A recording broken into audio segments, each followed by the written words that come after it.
Out of the blue, my 4-year-old daughter shouts, "Grandma turned already past. Get the hell out of here." We were staying at my in-laws' house, and it was around 10 p.m. I was puzzled and asked, "What do you mean?" "Come outside." Mommy, my daughter, grabbed my hand and led me out. As she told her story, I was speechless. There was always something unknowable about her, and in that moment terror gripped me. I would never have expected that person to be caught up in something like this. I fear human beings now more than I ever did. I was 34 when I met Galen, who is 4 years my junior, and we married a year later. We built a new house literally 10 minutes down the road from his parents and began life as newlyweds. "From now on, Muriel, we will lead a happy life together," he said. He was very sweet, and his parents, who discovered him, were so lovely. Galen strives each day to be the next in line of his father's company. I quit my full-time job to go part-time on a very flexible schedule in order to support him. And my sister-in-law, Lydia, who laughs and snorts it out. Working part-time? Isn't that just asking Galen to coast? We didn't used to get along in the beginning days of our wedding. Lydia is in my age group yet remains single, living alone. In my opinion, she seems like a working woman. I looked up to her and idolized her life. I even wondered if I still stayed on as a full-time employee, would have ended up like her. Galen there arriving, sighing heavily as if out of breath. I, Lydia, breathe in a deep tone and say her line with intensity, "Run an errand for me." So then I text Galen, "Can we get ice cream?" "You can spend the change however you want," she explained. He does, and it is the usual discussion we hear when they all come together at the in-laws. Lydia has always spoiled Galen, and though in his upper 30s now, rarely contradicts her. As an only child myself, I kinda wish for the same relationship. If only Lydia was a bit nicer to me, I wished. But she is often harsh, much to my surprise. It was a little intrusive sometimes, and she stopped by our house once or twice when my husband wasn't home. "Muriel, you've got some hair on the floor. Today has been a work-filled day, and I haven't had the time to commit. I was going to spend time cleaning up later." "You work there part-time, right? Quit the excuses and do it." She said Galen is not clean at the same time as living in dirt. I sighed and did what she asked. Buzzing in, marching into the kitchen to help herself to half-prepped dishes and tasting them without being asked as I scrubbed. "Ah, the flavor is so bland. You would be like, how can you make something this bad?" "It's not finished yet." I bet you soon enough she would say what a pig Galen had been for marrying someone like me. Was never interested in my side of the story. Galen name was all one would hear. Honestly, I was bad at cleaning house anyways, so in a way it felt kind of hopeless. But then there were some things I just wouldn't stand for. "So you just have fancy clothes, huh? And here you are so plain in your undertones." She would open my closet without permission and look into it. I would plead to Lydia, "Lydia, please up, stop." I would beg for her to listen, but she rarely cared, and usually had a wicked smile that made me wonder if there was some kind of self-satisfaction in making my life hell. Lydia EVN, LOKSINTHECLOSET. I have tried to explain it to her over and over, but she is not getting there. "Can't you talk to her?" When my husband came through the door, I cried out to him. His response was off-kilter. "Really? Maybe she just wants to see what my wife looks like," he added. And yet this person has gone on after we spoke. Galen letting me down was disheartening. As if that wasn't enough, Lydia was more impossible than ever. But then came a year into our marriage, with the birth of our daughter Alina, and things got even worse.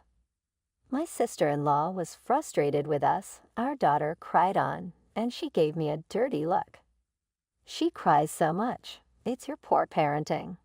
And to think you had a girl. Do you know that your status is an eldest son's wife? She would start commenting about anything, and eventually she would spit out harsh words. You are at fault. I did this for the family. My husband should have noticed, and yet he was ever too happy to be distracted. I would say, Lydia can be bitchy lately, and honestly, it's hard. There's really nobody to blame but you, Mariel. Are you suggesting that Lydia is TGHICOICLONE? He'd respond, people never actually said that, but this is how my mind would interpret it if they did. Anytime they actually addressed his behavior, the performer would always side with Lydia. I only felt more disappointed in Galen as time went on. Can we continue like this forever too? I wondered. The idea of being divorced swirled around my head, but as a child from separated parents who knew all too well the isolation that came with having only one parent around, I thought better. I just knew I didn't want my daughter to feel that same way, and so began out of office. Still, I survived. My in-laws were watching over me. But when my daughter, Alina, was about 6 months old, I lost that suddenly. She passed away from an illness. Her departure, however, the brutality of it all matched by its abruptness, had everyone flailing to deal with what they were feeling. Galen said, I want to see Dad because I am trouble for a dad, but it understood. I responded, let me know if you need anything. Throughout all this, my husband was visiting his father's house, days at a time, and me alone with our daughter.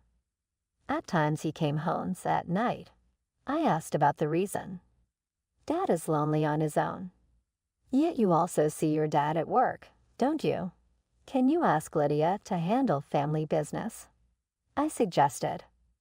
You're quite heartless. You would want me to leave Dad alone even though he is lonely. He retorted. That's not what I said, I protested. Well, I started by saying that I wanted more of this delightful, lovely creature, and not you. It still struck me. Parents need nurturing too. I remained silent after that. Meanwhile, years rolled on and Alina turned 4. Galen visited his father every day and came home only late at night as always. I turned around and confronted him. Galen, you've been hell busy recently, hey? It must be harrowing for you to continuously monitor the health of your dad, right? I can take your spot, I said. However, he insisted, don't visit my dad's house. Lydia would not approve, and I don't want any unnecessary beef. I was suspicious of his insistence that I stay out of the family house. But I decided to spurn his advice and go visit my father-in-law on my own. I'm so glad I did. To my surprise, my father-in-law answered with a smile. Cooking classes and loving it, he said with a smile. He wasn't at all like the Galen she'd begin with. And I was truly stunned by a remark that my father-in-law happened to make very accidentally. Several weeks later, my husband suddenly said, Notified data set changed. How about all of us just head on down to my dad's and eat dinner? I hesitated, thinking, my dad hates that, but Lydia doesn't like when I go to your dudes. It raised a red flag with me because it was unexpected. He continued, it's fine. Lydia invited us earlier, so are you going to go? Hurry up and get ready. Galen was clearly confused. Though this wasn't the norm, I went along with it, and we, my daughter, himself and me, made our way over to his dad's house. When I walked in the door of my in-laws' house, a fabulous smell enveloped me. Lydia, my brother Edmund's wife, greeted me with a smile. Mariel, welcome. Finn was looking out for you, so I've already started dinner, she said, inviting me in and doling out candy and trinkets to Alina. Surprised at her reply, I had been expecting the usual sharp comments from Lydia that normally would follow any mention of this kind of topic. Still, I remained cautious. I should not place my guard off. Perhaps she will sabotage me with a few kitchen witchery, I mused. My consternation was thankfully unnecessary, however. Galen said you liked certain foods. I hope you find them to your taste, she said. The table, to my greatest delight, was a homegrown mass of different kinds what looks like all one's favorite foods. Grateful, I replied, thank you. But still confusion scrawled all over my feelings. Lydia added playfully, don't fret, no poison or anything. Luckily, I retorted, I never thought that way. The other, I am sorry, Lydia said, out of the blue. Mariel, I am so sorry that I have been such a bitch to you this whole time. You do not have to forgive me, but I hope we can enumerate from here on out, she said. Though I was still angry, I opted not to fight back any more. Returning the smile to Lydia, I wanted to cross that bridge. Search for, oh cool, because we are the same age, please can we talk about everything, she coyly suggested. Oh, how about an overnight stay today? She continued. I showed up with nothing, I replied. You can put on my makeup, right? Let's do that. Galen, it's fine, isn't it? She asked. Caught in Lydia's rhythm, I could not decline. It seemed like a matter of, and so it starts, I figured. So I gave in to her invitation. She was an excellent conversationalist, and before I knew it, we were having a lot of fun. We fell asleep, and those hours became the new day with Father, and the ward for a long time had to get used to us, her family sleeping in her room next to Mother-in-law's portrait. I guess I misread Lydia. No, I thought, for the future, if there is one, be kinder. That's great. I would enjoy seeing you two play nice, Galen added. I lay in the dark with our daughter snuggled between us as we gently drifted off into sleep. But it came in the dead of night when Alina screamed at the top of her voice, waking me up. Mom, we have to GTAUTOFHERERIGHTAO. That is what Grandma, who has died and passed away, said. Her voice nearly startled me into sitting up. What's going on? I asked. Still groggy, I sought affirmation from my daughter. Alina was about 6 months old when my mother-in-law passed away, and can't remember anything. Had Alina still been half asleep, I would have understood, but she was fully woke with eyes as wide as saucers and wearing a look of urgency. We will die if we remain here as such, Alina said with an insistent pull on my hand to follow. I looked up to see where my husband had gone, but he was nowhere in sight. He should have been asleep. Where in the world could he have been right now? I thought. But that wasn't it at the moment. Because I believed in the Alina before me, flawed. My own daughter was in possession of a strange power. While all my BFFs were popping up pregnant, she was successfully prognosticating baby genders in their bellies left and right. Example, I also have been warned about when Galen will be injured. Although Galen did hurt himself by slipping on the stairs, he was just glad it had been a relatively easy sprain. Though afterwards when Galen and Lydia began to avoid talking to Alina, simply saying she's creepy. I figured that was a normal thing for people to feel, so we kept this power only between Alina and me. Grandpa has to come away with us too, said Alina, standing outside her grandfather's chamber. She went in and woke him up gently. Grandpa, wake up quickly. Please, we will explain later. But just go with us and get away from this. My father-in-law startled into consciousness, but also confusion when he heard our voices. After a lot of reluctance, he finally decided to go out when Alina said, Grandma told us to. As we got to the door, I noticed my husband's and sister-in-law's shoes were mysteriously gone. Also, both of their cars were not in the parking lot. Did what Alina said / Jody remember have anything to do with both of them? I wondered. We then agreed to walk back to my place. It would be a 1-hour walk even for an adult, and yet only car journey of no more than 10 minutes away. I rang my mother to come and get us. When we drove up in front of my house with our lights on, I saw that the light was still burning. Even to my surprise, Galen and Lydia's car had been parked there also. "Mom, I'm sorry to ask this, but can we stay at your house tonight?" Something felt off, and going into the house as would not be smart. So we ended up staying at my mom's house that night. Before bed, my brain and eyes were on FULILRT. I could no tea pass out. It sat with me as I woke up in the morning. DEP. I took my mother's car and went by myself to the home of an in-law. To my horror, there was not a grand and imposing house with all the trappings of opulence standing before me, but instead just its own smoldering ashes and wooden corpse. No, that couldn't be right, I thought. Several fire trucks, police cars, and ambulances lined up in front of the in-laws' home, surrounded by curious onlookers on the other side of the yellow tape. Galen and Lydia was on the phone with firemen and the police explaining what had happened. I disappeared into the dense crowd of spectators, escaping notice from them, and watched as everything unraveled before my eyes. Emergency vehicles left after a short time and spectators went about their day. Where there had once been a throng of people in the yard, now they were gone.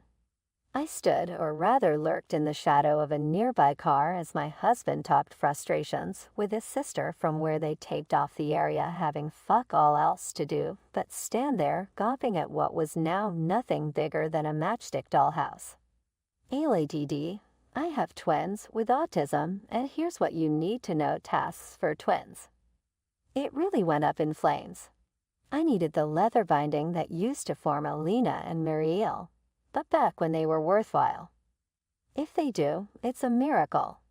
Medical personnel won't save them. I grab his arm and spit. Sleep with her tonight, because I swear to God that when this all blows over one day soon, it's going away, SEN. And then we're through, but not the way you think. Those nightmare words repeated in my brain and sounded worse, pulling the feeling right out of me until I said to myself, well, that was stupid, while holding onto a wall as though it were real life itself. As Galen and Lydia conversed, though, laughter regarding their collective sinister plans. Well, Dad probably bid it as well. Whatever inheritance was coming is ours next week. Your company will be all mine. I figured, what despicable people. I can't forgive them. I was shaking all over with fear and rage. When they finally got back to my place, I sprinted out ahead of them, drove home in record time, packed up everything that was mine, and was at the safe house with much help from Mom. I returned there alongside daughter and father-in-law. So I told my father-in-law about what had happened at the in-laws.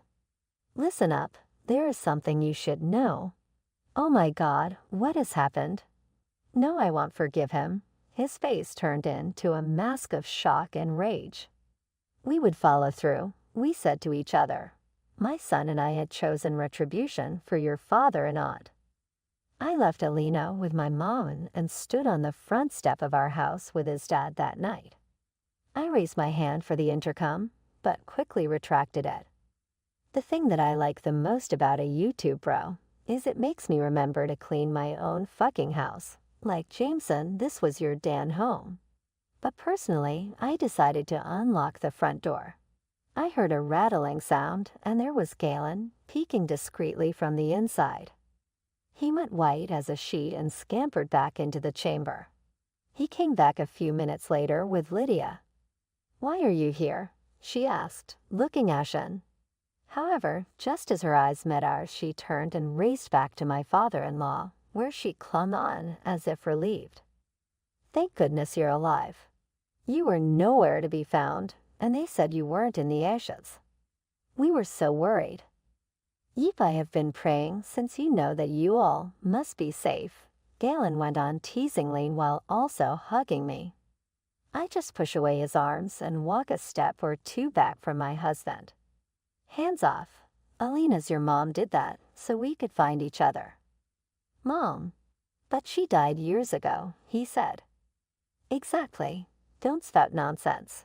Is Alina's cryptic powers going to be up for debate once more? That is really shocking. Neither of them wrinkled their noses, but they did shake Alina's words from side to side. Well, fine. Let's go inside for now.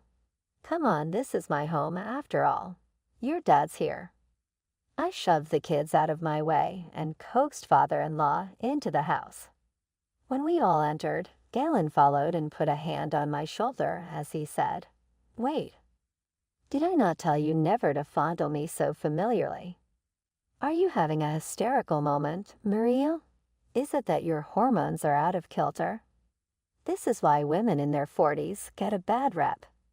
Lydia laughed, teasing me as she always does. The meekness of the apology from a day earlier gone. Even under the watch of my father-in-law, my bitch spilled her true gut full of malice. That is enough to piss any person off. You two siblings are behind this fire incident, right? But he really nailed it when my husband and sister-in-law took the stand. Wait, there's nothing but evidence stating the contrary. It's impossible. Galen, although anxious for it, to nothing could be stood his denial. Lydia was looking as calm and collected as ever. Mariel, really? Suspecting your own family? You clearly have an issue. You grow up being raised by a single parent. You don't have that kind of love. Do I really mean this? Well, yes and no. It depends on evidence. This morning, early in the mornings, I overheard both of you were talking about that burned house. I said this while I looked at them both. Huh, eavesdropping much? The mad laughter had been replaced in Lydia with contempt. When I have to listen from there, who the fuck is going to believe it anyway? Yeah, what Lydia said. Who do you think we are, minced meat diesel-fueled Gia fucking tank and hackbird sirens for the cavalry wagon? The police won't take that sketchy story. My husband joined. This was probably a long governing dynamic. Is this your voice? I reached into my pocket and drew out the recording on my smartphone. The recording was of their conversation with this morning. Why are you doing this? I demanded. I pretended to be asleep again, but when Alina did that whole wake me in the middle of the night, and neither you or Lydia were there, I smelt a rat. I thought I was going to record it wrong, but luckily the tape was rolling. There was a little gap, but we could tell that the voices were coming from you too. When they heard the audio file, Galen and Lydia went silent. I will report this to the police. Surely they'll believe it. Wait a minute. Galen objected. You all got out without a scratch, so what's the problem? What are you saying? You put us in danger, and look at your dad's house. That is a crime. Do you understand me? Now I was really riled, and I started arguing with my husband about his ridiculous claims. And this includes you, Lydia. Pero otra persona te va a hacer pagar por eso. How did you conduct such a deep investigation into this? Galen stammered. Lydia, what do we do? We're caught. He looked to his sister for help in his panic, but Lydia did no more than glare at me. Do not grow cocky, you wailing woman. She attacked, her hostility toward me plain to see, but I didn't have time for debate with this woman. Here we go. I took a deep breath and stared them in the eyes again. Waited out for the fuzz to cool. Remarry your mistress this time as if she hadn't been de facto eating off of Mama and Papa's plate. A correspondent asked cryptically. Galen stuttered his way through a lackluster response before trailing off. You can be silent when it stops mattering, as you think, but there is proof. This woman, right? I waved a photo I had taken that day at them. Maybe it was a lack of support that sapped Galen's strength, prompting the affirmative head shake. In reality, I had been suspecting that my boyfriend was cheating on me for a while and decided to investigate little by little. How long have you known? He asked, defeated.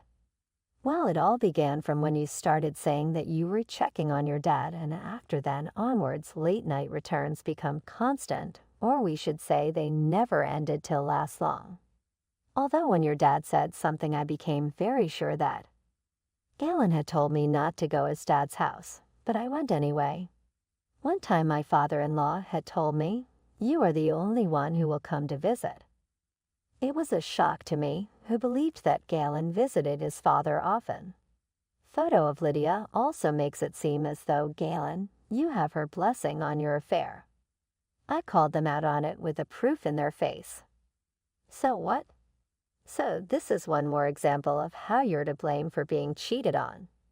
Detesting the whole affair, and well it knew what was going on, Lydia sneered. You have no charm at all. Wanting to collect as much evidence as possible, pictures showing the affair partner's pregnancy and a picture of Galen with his arm around her pregnant belly just months before gave way to more recent images of themselves together walking their newborn baby. Mariel, it was not what you think. And then finally, my husband sounded defensive and tried to rationalize his behavior. There is a good reason. Before I could swat them all aside, my father-in-law, who had been standing by silent this whole time, stepped forward and stood like a guardian over both my husband and Lydia. What are you both doing? I spent my whole life bullying Mariel, cheating on her, and even put our lives in danger. What's your intention? My husband and sister-in-law were left dumbfounded at his angry demeanor. Dad, listen to me. It's not as bad as it looks. As for that house, I was just view house crazy. You were out of your mind? Well, Galen, that is a bolder statement. But how does that explain away endangering lives? My father-in-law was now positively quaking with rage. This house may not be new, but it is still our home. We cherish it. Well, now, not only is it destroyed, but you have also tried to hurt my family or family. You too disgust me, and I am utterly disappointed. I can't overlook this.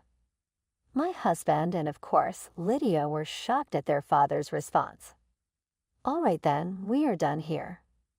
Mariel, what do you mean? Please, we can work this out, a desperate Galen begged, but it was too late. I was resolute. Dad, I appreciate you for standing up with me in front of the... I am going to file for divorce right away. In the meantime, try to take care of Alina.